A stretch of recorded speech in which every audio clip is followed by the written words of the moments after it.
Hello दोस्तों, मैं शारिक मलिक हाजिर हूँ एक बार फिर। उम्मीद करता हूँ आप सब अच्छे होंगे, अपना ख्याल रख रहे होंगे। दोस्तों, मैंने आपको बहुत सारी अफ़सोसनाक कहानियाँ सुनाई हैं, लेकिन ये कहानी शायद उन सबसे ज़्यादा अफ़सोसनाक कहानी है। एक लड़की एक शहर में रहती थी, लगभग 30 साल उसकी उम्र थी। उसकी शादी होती है, शादी होने के बाद उसकी एक बेटी होती है और बेटी होने के बाद उसकी पति से कुछ अनबन हो जाती है। इसके बाद ज़्यादा टाइम तक उसका रिश्ता अच्छे से चलता नहीं और आखिरकार उसकी तलाक हो जाती है। अब पति से तलाक के बाद वो अपनी बेटी के साथ उस शहर को छोड़कर एक दूसरे शहर में चली जाती है। अब दूसरे शहर में जाने के बाद वो अपनी एक दोस्त की मदद से एक पार्लर खोलती है। वो इन सब चीज़ों का काम जानती थी। बेटी का पेट पालना था, उसका पालन पोषण करना था, इसलिए उसने एक पार्लर खोला। ठीक-ठाक ज़िंदगी चल रही थी, अब वो अलग अकेली अपनी बेटी के साथ रह रही थी। लेकिन पढ़ी-लिखी थी, तो सोशल मीडिया पर वो एक्टिव थी, फ़ेसबुक चलाती है। फ़ेसबुक पर इसकी प्रिया नाम से आईडी थी। अब फ़ेसबुक चलाते-चलाते लोगों की फ्रेंड रिक्वेस्ट आती, वो एक्सेप्ट करती, टाइम पास करती खाली वक़्त में। अचानक उसको एक लड़का मिलता है जिसकी प्रोफ़ाइल थी अमित गुर्जर के नाम से। उसमें एक फ़ोटो भी लगी हुई। अब अमित गुर्जर से इस प्रिया की बात होनी शुरू हो जाती है। काफ़ी चैटिंग होती है, बात होते-होते व्हाट्सएप नंबर एक दूसरे के ले लिए जाते हैं, व्हाट्सएप पर बात होती है, फिर कॉल पर बात होती है और आखिरकार ये दोनों मिलने का फैसला करते हैं। अब प्रिया उस अमित गुर्जर से मिलती है, बात आगे बढ़ जाती है। अब इन दोनों में प्यार हो जाता है और अमित गुर्जर कहता है कि तुम अब मेरे साथ रहोगी, मैं तुम्हारी बेटी का ध्यान रखूँगा, उसको मैं पालूँगा, ये मेरी बेटी जैसी है। क्योंकि प्रिया धोखा खा चुकी थी, उसके पति ने उसको तलाक दे दी थी, तो वो बहुत अलर्ट थी। उसने सारे वादे किए अमित के साथ। अमित ने कहा ठीक है, मैं सब चीज़ के लिए तैयार हूँ, तुम्हारी शर्तें मुझे मंज़ूर हैं और अब तुम मेरे साथ रहोगी। इसके बाद वो प्रिया को मेरठ ले जाता है। मेरठ में एक किराए का घर लेता है और उसमें रहने लगता है। जब ये मेरठ गया था, तो इसने वहाँ आस-पड़ोसियों को यही दिखाया कि ये मेरी पत्नी है और ये मेरी बेटी है। बेटी 9 साल की थी, कशिश नाम था। ये दोनों लिव इन में रहते थे, शादी नहीं की थी, लेकिन साथ में रहते थे। अब लगभग इस चीज़ को 4 साल गुज़र जाते हैं और इन 4 सालों में जब साथ में रहते-रहते ये 4 साल जब होते हैं, तो इन दोनों में कुछ अनबन होने लगती है। एक तरीके से लड़ाई-झगड़ा ये सब आम हो जाता है। फिर प्रिया को अचानक एक दिन एक ऐसी खबर मिलती है, एक ऐसी बात पता चलती है, जिससे उसके पैरों के नीचे की ज़मीन निकल जाती है। उसको पता चलता है कि ये जो अमित गुर्जर है, जिसके साथ वो 4 सालों से रह रही है, एक पति के तौर पर, उसका नाम अमित गुर्जर नहीं बल्कि शमशाद है और वो हिंदू नहीं, मुसलमान है। जब ये बात पता चली, तो उसकी ज़िंदगी में एक अलग ही भुचाल आ गया कि आखिरकार मेरे साथ ऐसा क्यों? प्रिया एक बार फिर धोखा खा चुकी थी। अब प्रिया ने अमित से कहा, मतलब शमशाद से कहा कि जब मैं तुमसे फ़ेसबुक पर मिली, तुमसे बातचीत हुई, तुम्हारे साथ आने को तैयार हो गई, तब भी तो तुम मुझे बता सकते थे कि तुम हिंदू नहीं मुसलमान हो, तुम्हारा नाम अमित नहीं शमशाद है, तब भी शायद मैं तुम्हारे साथ आ जाती, मुझे तुमसे प्यार था। अब इसके बाद झगड़ा और ज़्यादा बढ़ने लगता है, बहुत ज़्यादा इन दोनों में झगड़ा होने लगता है। मासूम बेटी परेशान, इन दोनों के झगड़े में वो बच्ची बेचारी पिस रही है। अब इधर वक्त करवट लेता है और अचानक 25 मार्च को लॉकडाउन लग जाता है। ये एक अलग आपदा आ जाती है। आप सबने देखा किस तरीके की कितनी परेशानियां हुई। हम अपने रिश्तेदारों से रिलेशन में ना कहीं आ सकते, ना जा सकते, ना कोई हमारे घर आ सकता, ना आप किसी के घर जा सकते। बस, ट्रेन, फ्लाइट, सारी सवारियां, सब कुछ बंद हो चुका था। 2 दिन बीत जाते हैं। 25 मार्च के बाद अब 27 मार्च आ जाती है। 27 मार्च को प्रिया का और शमशाद का झगड़ा इतना ज्यादा बढ़ जाता है कि शमशाद उठता है और प्रिया का गला घोट देता है। वो इतनी देर तक गला दबाकर जोर से पकड़कर रखता है कि उसकी जान चली जाती है, उसकी सांसें थम जाती हैं। पास में खड़ी बेटी सब कुछ देख रही थी, रो रही थी और गिड़गिड़ा रही थी, जिसको अपना बाप मानती थी। उस शमशाद से वो कह रही थी कि माँ को छोड़ दे, लेकिन उसने नहीं छोड़ा और वो एक खूंखार दरिंदा बन चुका था। वो देखता है प्रिया मर चुकी है, दम तोड़ चुकी है। उसके बाद वो उठता है और बेटी को पकड़ता है और उसका भी गला दबाकर उसको भी मौत के घाट उतार देता है। इसके बाद वो शराब पीता है और अब प्लानिंग करता है कि इन दोनों लाशों का मैं क्या करूं, क्योंकि बाहर अब वो जा नहीं सकता। पुलिस का सख्त पहरा, पुलिस मार पिटाई कर रही थी, आपने देखा ही होगा अगर लोग बाहर फालतू देख रहे थे, क्योंकि आपदा ऐसी थी। वो दोनों लाशों पर चादर लपेटता है और अंदर रूम में बंद कर देता है।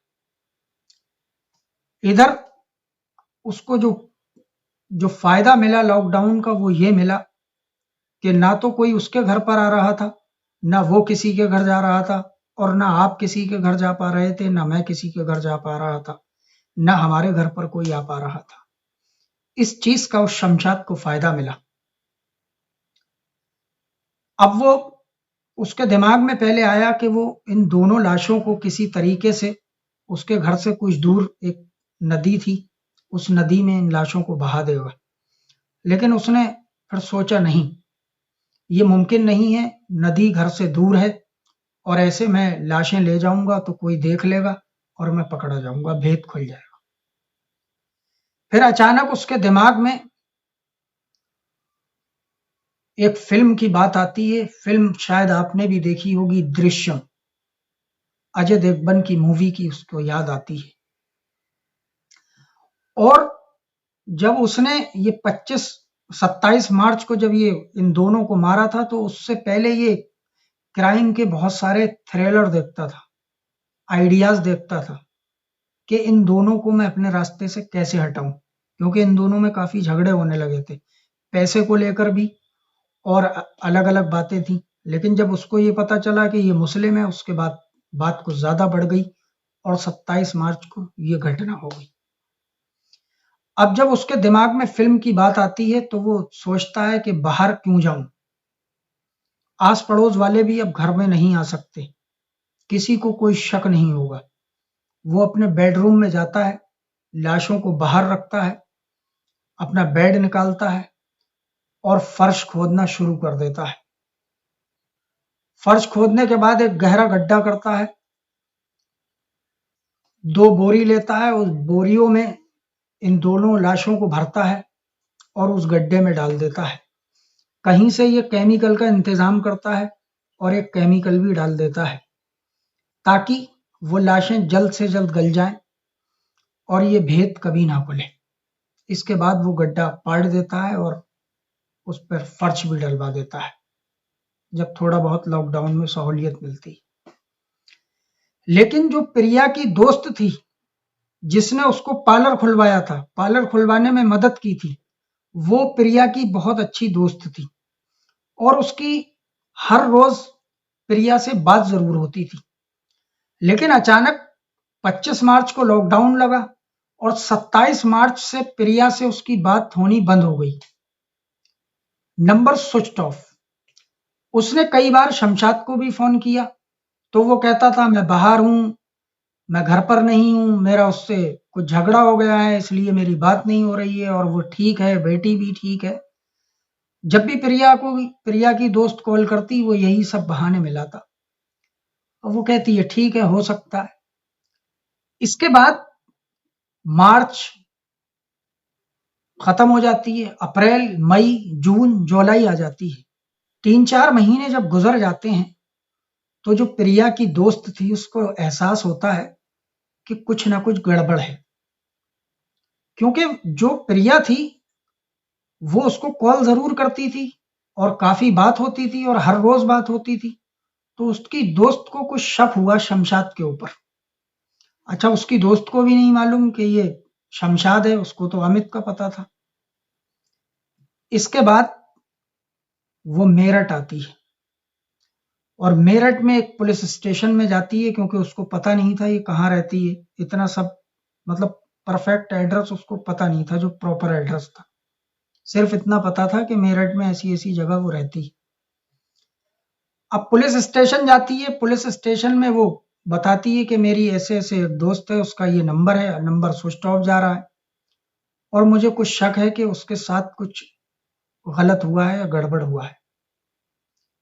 अब यहाँ पर एक नई कहानी होती है। जिस पुलिस वाले से उसकी बात होती है, वो पुलिस वाले की नीयत उसके ऊपर खराब हो जाती है और वो कहता है कि तुम मुझसे शाम को मिलो, रात को फ़ोन करो, तब मैं तुम्हारी मदद करूँगा। अब जब ये बात उससे करता है, तो ये अगले दिन फिर एसएसपी साहब से मिलती है, मेरठ के ही, और उनको सारी दास्तान बताती है। जब वो एसएसपी साहब को पुलिस वाले की भी बात बताती है, तो वो उसको लाइन हाजिर करते हैं और उसके बाद वो जो बात उसने बताई थी प्रिया के बारे में, उसको वो सीरियस लेते हैं और एक टीम गठित करते हैं और फौरन ही जांच में लगा देते हैं। इसके बाद शमशाद का नंबर लेते हैं, उसकी लोकेशन ट्रेस की जाती है। अच्छा, वो उसको भनक लग चुकी थी कि पुलिस ढूंढ रही है, तो वो कुछ दिन तक तो पुलिस को पैसे दे के भागता रहा, लेकिन उसकी जब लोकेशन पता चली तो पुलिस उसको अरेस्ट कर लेती है, पकड़ लेती है। अब पुलिस उससे पूछती है कि तेरी पत्नी मतलब प्रिया और प्रिया की बेटी दोनों कहाँ हैं? तो वो घुमाता है कि लॉकडाउन लग गया था, मैं इधर था, उधर था, मेरा उससे झगड़ा हो गया और वो 27 मार्च से गायब है। मुझे भी नहीं पता वो आखिरकार है कहाँ। लेकिन पुलिस को ये उसकी बात में कुछ दम नजर नहीं आया। इसके बाद पुलिस ने फिर अपना तरीका अपनाया और अच्छे से जब उससे पूछताछ करी वही पुलिसिया अंदाज में, तब उसने मुंह खोला और उसने कहा कि प्रिया और कशिश की मौत तो 27 मार्च को ही हो गई थी और वो उन दोनों को मैंने ही मारा था। पुलिस अब लाश के बारे में पूछती है, दोनों की लाशें कहाँ हैं? तब वो बताता है उन दोनों की लाशें मेरे ही बेडरूम में फर्श के नीचे हैं।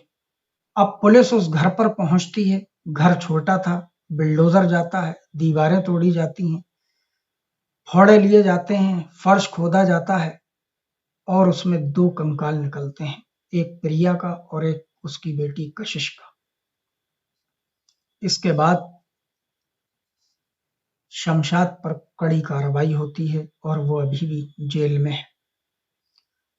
तो दोस्तों, ये एक अफसोसनाक कहानी थी जिसमें शमशाद को लॉकडाउन का भरपूर फायदा मिला और अगर प्रिया की वो दोस्त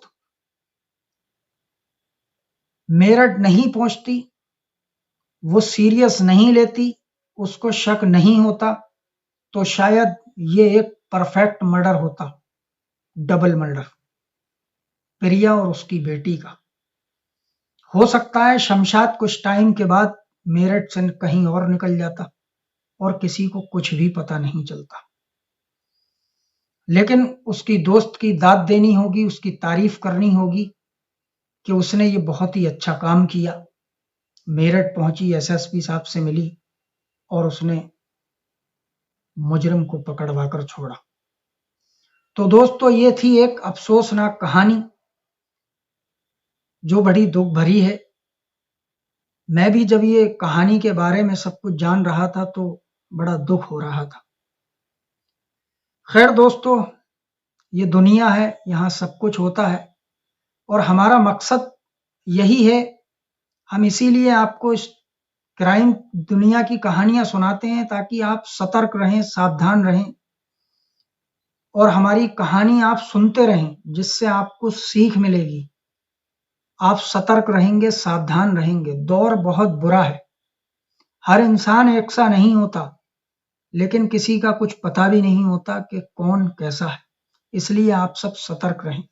तो दोस्तों, आज जो भी हमारी इस नई वीडियो में आए हैं, वो हमारे चैनल को सब्सक्राइब कर लें ताकि हमारी फैमिली बढ़ती रहे और हम आपको हर रात एक नई कहानी क्राइम की सुनाते रहें।